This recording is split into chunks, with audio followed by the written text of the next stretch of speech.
নমস্কাৰ বন্ধু বান্ধৱীসকল, মই দীপজ্যোতিয়ে মোৰ এটা নতুন ভিডিঅ'লৈ আপোনালোকক স্বাগতম জনাইছোঁ আৰু সকলোলৈকে সুপ্ৰভাত জনালোঁ।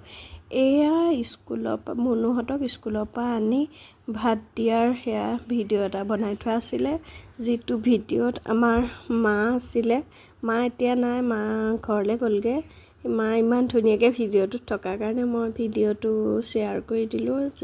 ফেচবুকতে মই ভিডিঅ'টো সাঁচি ৰাখিলোঁ। এয়া আমাৰ কাৰেণ্টটো নাই, সেইটো কাৰণে ধুনুৱে সেয়া মোবাইল চাই আছে। মোক দেখি পটাপট মোবাইলটো আঁতৰাই দিছে।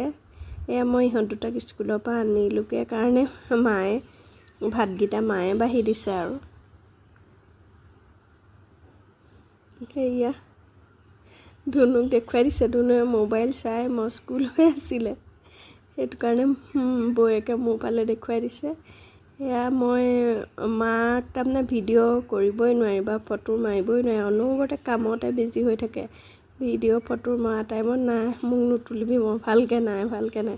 এয়া মই মায়ে ভিডিঅ' কৰা দেখি আৰু একো নক'লে আৰু।